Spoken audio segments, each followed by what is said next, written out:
দোতলা বানিয়ে দিল। ওই দোতলা যখন বানিয়ে দিয়েছে, পরে দেখে নাতিপুতি বড় হয়ে গিয়েছে, ওরাই নিজেরা দখল করে নিল।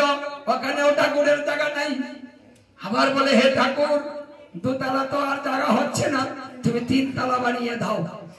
এবার 3 তলা করে দিব, দে 3 তলা করে। ওই 3 তলাও জায়গা নাই।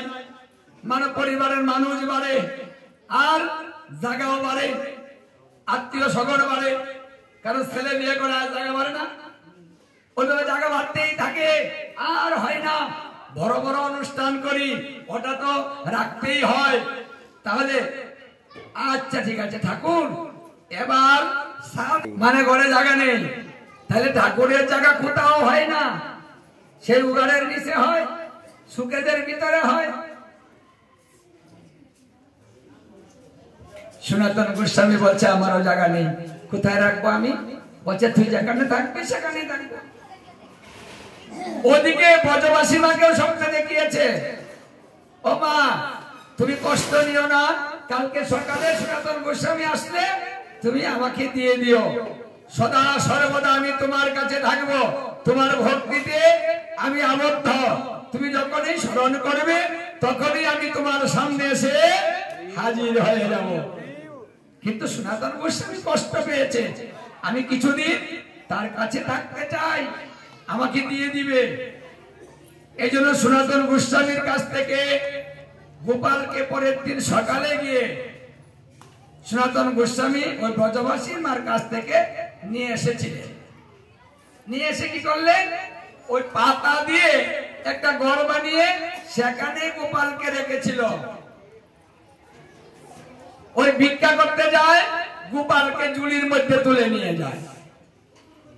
ওরে গোপাল কত ওজন, ভিক্ষা করে আনি, আবার সেও কাঁধে বসে থাকে, তা আমি গোপাল নিয়ে আর কোথাও যাব না, এই কথা বলে গোপালকে রেখে দিয়েছে।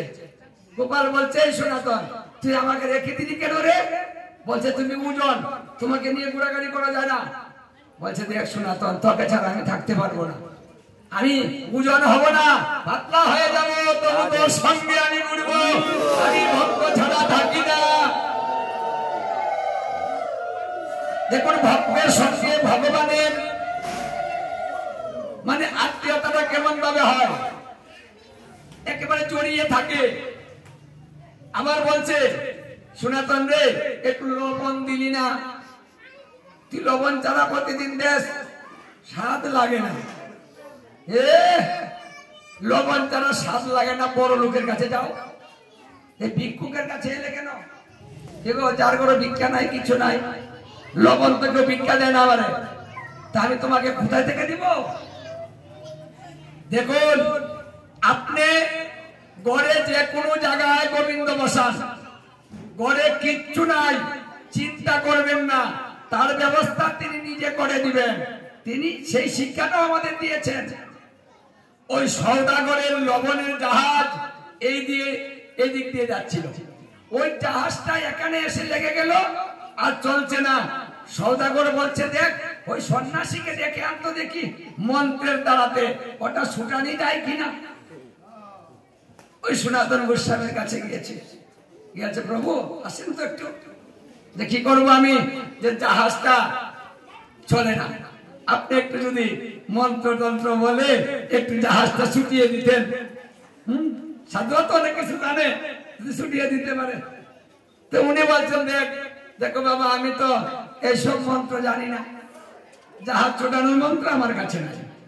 গোপাল বলছে, আরে শুন, ওরে মন্ত্র লাগবে না, তুই গিয়ে শুয়ে দে, এমনি চলবে।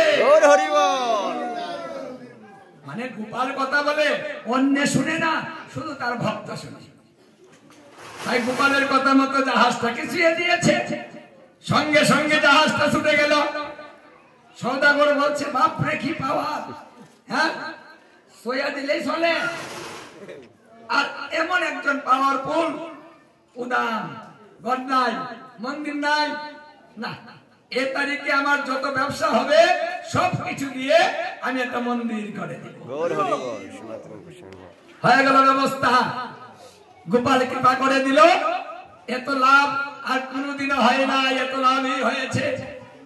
ওটা বিক্রি করে দিয়ে ওই লাভের টাকা দিয়ে গড়ের যা লাগবে সবকিছু কিনে নিয়ে সনাতন গোস্বামীর মন্দির করে দিয়েছিল।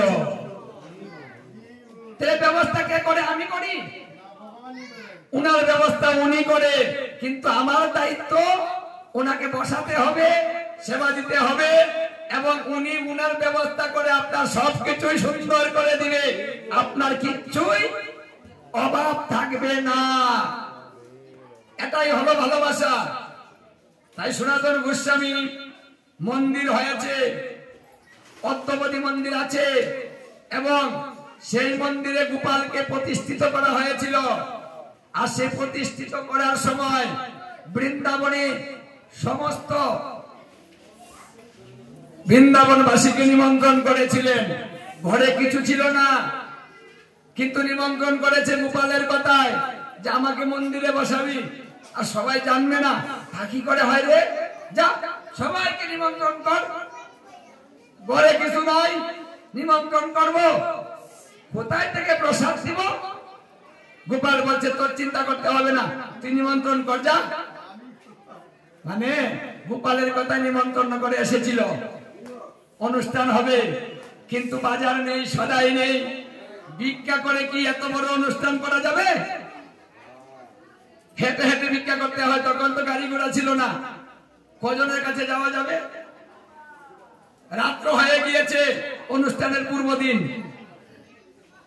বলছে হে গোপাল, আমাকে দিয়ে সবাইকে নিমন্ত্রণ করালে, এখনো পর্যন্ত আমি কিচ্ছু আনতে পারিনি, কি করে হবে অনুষ্ঠান? দেখুন, উনি নয়ন জলে ভক্ত প্লাবিত করতে লাগলেন, হে গোপাল, আমার গতিটা কি হবে কালকে? সবাই তো আসবে, কিন্তু আমি তো ওদেরকে কিচ্ছু দিতে পারবো না। কিন্তু দেখা গেল পরদিন সকালবেলায় দলে দলে ঘোড়ার গাড়ি, গরুর গাড়ি আসতে শুরু করেছে। দেখুন আসে কিভাবে? বাপরে, সাধুরা টাকা কই পায়? সাধুরা যে ঘর করে, বাড়ি করে, তো চলে, বুঝলাম না কইতে আবার। মানে মানুষ কিন্তু চিন্তা করে, টেনশন করে, এগুলা নিয়ে করে না গো? করে কি? বুঝলাম না ব্যাপার, অনেক টেনশন। আরে ভগবান বলছে ব্যবস্থা আমি করে দিই, তুই বুঝবি কোথায় থেকে বল? তুই তো বুঝবি না, আমারটা তো তুই বুঝিস না। হরে কৃষ্ণ। ব্যবস্থা হয়ে যাবে। এসে বলছে যে প্রভু, আপনি কি সনাতন গোস্বামী? বলছে হ্যাঁ। বলছে আমরা কিছু বাজার নিয়ে এসেছি, আপনার বাড়িতে আজকে অনুষ্ঠান হবে, মন্দিরে গোপাল প্রতিষ্ঠা হবে, সেই জন্য অমুক বাবু এইগুলা পাঠিয়েছে। শুধু শুধু সেই বৃন্দাবনে, সেই যুগে, সেই কালে বিশাল অনুষ্ঠান হয়েছিল, এত বড় অনুষ্ঠান এখনো হয় না। কোথায় থেকে এসেছিল?